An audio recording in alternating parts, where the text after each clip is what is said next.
The invasion of American soil during World War II is something most people assume never happened. But in the far reaches of the North Pacific, under endless fog and freezing winds, it did. In 1942, Japanese forces landed on U.S. territory, raised their flag, and held it for nearly a year.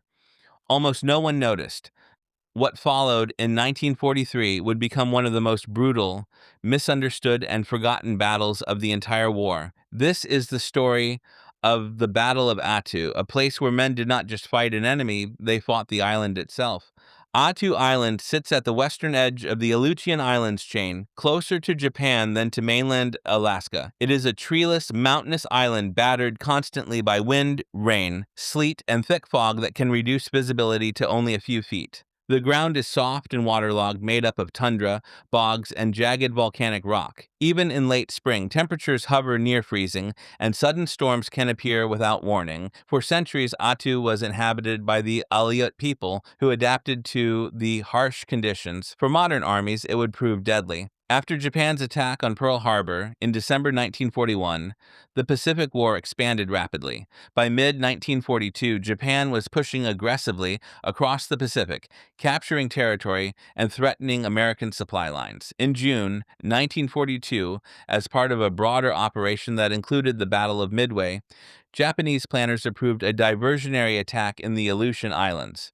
Their goal was to extend Japan's defensive perimeter, protect the northern flank of the empire, and potentially threaten North America while forcing the United States to divert forces away from the Central Pacific.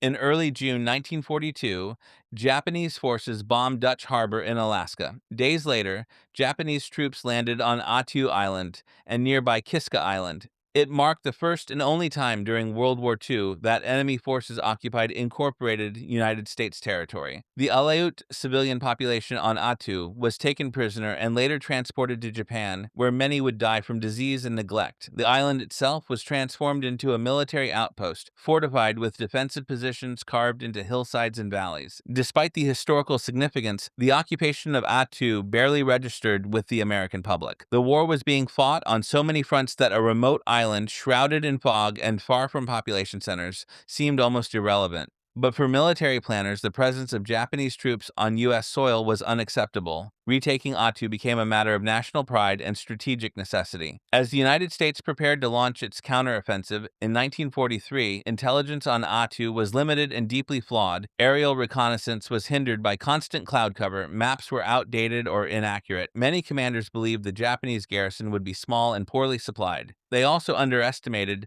how much the terrain and weather would affect combat operations. The plan assumed that Attu would be a difficult but manageable operation. That assumption would soon prove disastrously wrong. The American force assembled for the invasion included elements of the U.S. Army's 7th Infantry Division, supported by naval and air units. These soldiers were trained primarily for conventional warfare, not for Arctic or subarctic conditions. Many had never experienced extreme cold, nor had they trained extensively for mountain combat. Their equipment, clothing, and weapons were not well suited for the environment they were about to enter. On May 11, 1943, American forces began landing on Attu. From the very beginning, nothing went according to plan. Thick fog enveloped the island, making navigation treacherous. Landing craft struggled in rough seas. Units became disorganized almost immediately, with some landing at incorrect locations.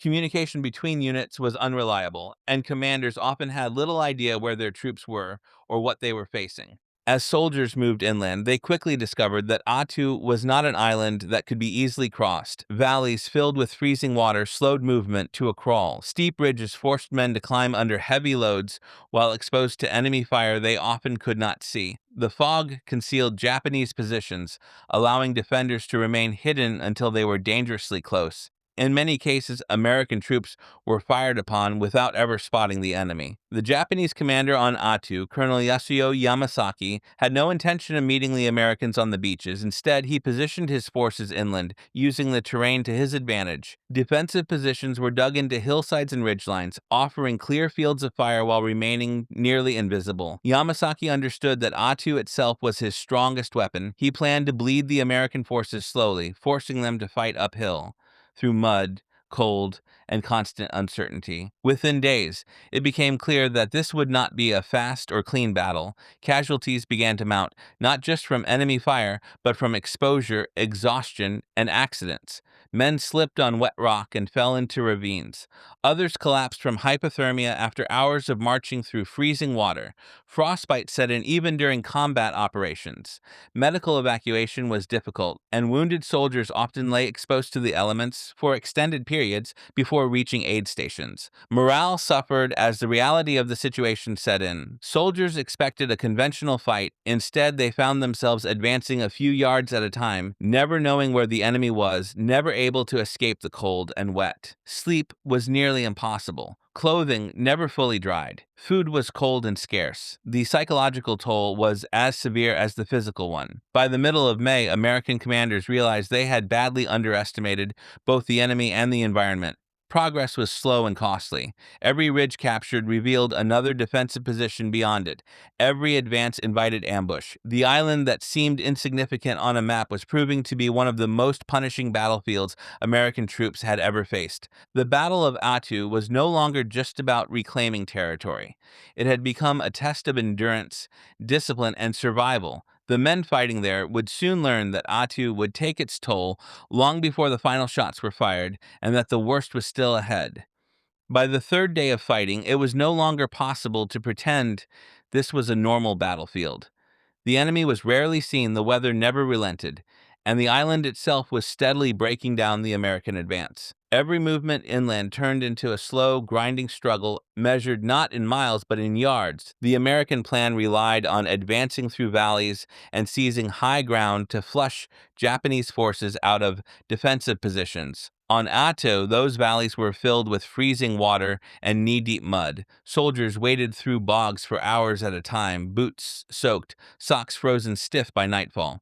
Once wet, nothing ever fully dried. Hypothermia set in quietly. Men began shivering uncontrollably, then losing coordination, then collapsing. Some had to be carried out without ever firing a shot. Fog dictated everything. It rolled in without warning, sometimes lifting just long enough to expose American troops silhouetted on ridgelines before closing again. Artillery fire was difficult to adjust. Air support was unreliable or completely grounded. Units often advanced blind, only realizing they were under fire when bullets struck the ground around them or tore through their ranks. Japanese positions were almost impossible to spot. Colonel Yamasaki had ordered his men to dig deep into hillsides and ridges, using natural rock formations as cover. Machine gun nests were positioned to overlap fields of fire, creating deadly kill zones. Mortar teams waited patiently, firing only when American troops were fully exposed. Snipers blended into the terrain, sometimes remaining hidden for days. The psychological strain was immense. Soldiers advanced knowing they could be watched at any moment, unable to see who was watching them. Patrols vanished into fog and did not return. Orders were misunderstood or delayed. Friendly fire incidents occurred as units stumbled into each other unexpectedly. The fog erased any sense of front lines. The battlefield felt chaotic and disorienting. Casualties mounted steadily. Some men were shot while trying to climb steep slopes under fire. Others slipped and fell, breaking bones in terrain too dangerous for quick evacuation. Medical personnel worked in miserable conditions, treating wounded men while exposed to wind and freezing rain. Stretchers sank into mud, blood mixed with icy water. Even those who survived wounds often faced frostbite severe enough to end their military careers. American commanders tried to adapt, but options were limited. Heavy weapons were difficult to move across the island. Tanks were useless in the terrain. Supply lines stretched thin as porters and vehicles struggled to move ammunition and food forward. Rations were sometimes delayed. Exhausted soldiers fought on empty stomachs, burning calories faster than they could replace them. Meanwhile, Japanese forces remained disciplined and deliberate. Yamasaki avoided large engagements. His goal was attrition, to exhaust the Americans physically and mentally before committing to any decisive action. Japanese troops attacked at night, probing positions, harassing supply routes, then disappearing back into the fog. Each contact reinforced the sense that the enemy was everywhere and nowhere at the same time. By late May, American troops had pushed deeper inland, but the cost was staggering. Units were under strength. Officers were killed or wounded, forcing junior leaders to take command under fire. Morale varied widely. Some soldiers hardened themselves to the conditions, pushing forward through sheer determination. Others were physically and mentally spent, surviving moment to moment. Attu was no longer just a military objective.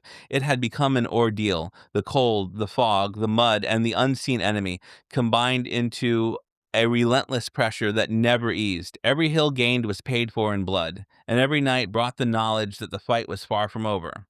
As Japanese positions tightened and supplies dwindled, both sides began to sense that the battle was approaching a breaking point. What no one yet knew was that the final phase of the Battle of Attu would erupt with a level of violence rarely seen in the Pacific War, transforming the island into a scene of chaos, desperation, and close combat that would leave a lasting scar on everyone who survived it. By the final week of May 1943, the Battle of Attu had reached its breaking point. Japanese forces were compressed into a shrinking pocket of high ground near Chichagof Harbor. Supplies were nearly gone. Ammunition was critically low. Medical care was almost non-existent. Colonel Yasuo Yamasaki understood that the situation was beyond recovery. There would be no evacuation. There would be no surrender. Only one option remained. American troops, exhausted and under strength, believed the battle was nearing its end. They expected continued resistance, but assumed it would collapse gradually. Defensive lines were established with the expectation that the Japanese would hold out in isolated pockets. What they did not anticipate was the decision Yamasaki had already made. In the early hours of May 29, 1943, under cover of darkness and fog, Japanese forces prepared for a final attack. Instead of defending their last positions, Yamasaki ordered a full-scale banzai charge. It would be the largest and deadliest banzai assault of the entire Pacific War. Before dawn, Japanese soldiers surged out of their positions and charged directly into American lines. They attacked silently at first, then with overwhelming force. Many carried rifles with fixed bayonets. Others wielded grenades, knives, or improvised weapons. Some were wounded, barely able to walk, but pushed forward anyway. The goal was not victory in a traditional sense. It was annihilation. The assault smashed into American units with shocking speed. Defensive positions were overrun before many soldiers could react. The fog and darkness amplified the chaos. Lines collapsed almost immediately. Hand-to-hand combat erupted across the battlefield. Rifle butts, bayonets, fists, and knives replaced organized fire. Medical aid stations were overrun. Doctors and medics were killed or forced to fight alongside the wounded they were treating. American soldiers fought desperately to contain the charge. Machine guns fired point-blank into massed attackers. Artillery crews fired at minimum range. Individual acts of bravery occurred everywhere as small groups tried to hold their ground against overwhelming pressure. In some places, the fighting was so close that soldiers struggled just to reload before being attacked again. The charge tore through multiple American positions before finally losing momentum. By mid-morning, the battlefield was littered with bodies. Nearly the entire remaining Japanese force had been killed. Only a handful were captured alive. Many Japanese soldiers chose suicide rather than surrender once the attack failed. The cost to the Americans was severe. Hundreds were killed or wounded in a matter of hours. Units that had survived weeks of grinding combat were shattered in a single morning. Some soldiers later said the banzai charge was the most terrifying experience of their lives, not because of its size, but because of its ferocity and desperation.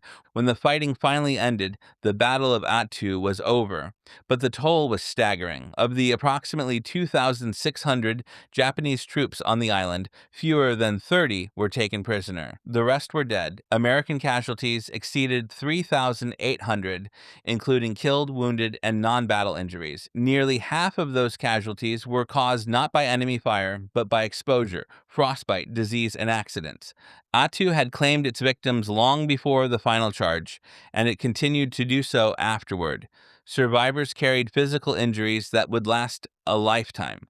Others bore psychological scars from weeks of isolation, constant fear, and brutal close combat. Many veterans later said Attu was worse than any other battlefield they experienced, including combat in Europe or the Central Pacific. Despite its significance, the Battle of Attu faded quickly from public memory. The island was remote. There were no major cities to liberate, no dramatic liberation footage, no clear narrative of triumph. The Aleutian campaign as a whole was overshadowed by larger battles like Midway, Guadalcanal, and later Normandy.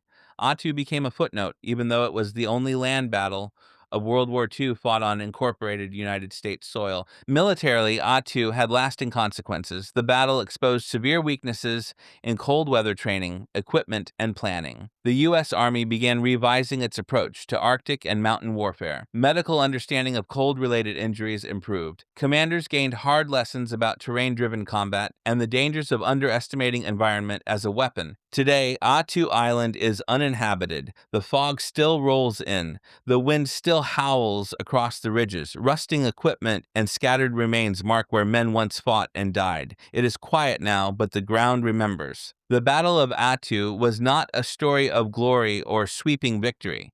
It was a story of endurance, suffering, and sacrifice in one of the harshest environments any American soldier has ever faced. It stands as a reminder that war is not always fought on famous beaches or in well-known cities. Sometimes it is fought in places the world barely notices, by men who endure unimaginable conditions and whose story deserves to be remembered. Thank you for watching this story. If you enjoyed learning something new today, make sure to subscribe, like the video, and leave a comment telling us what you thought of this story.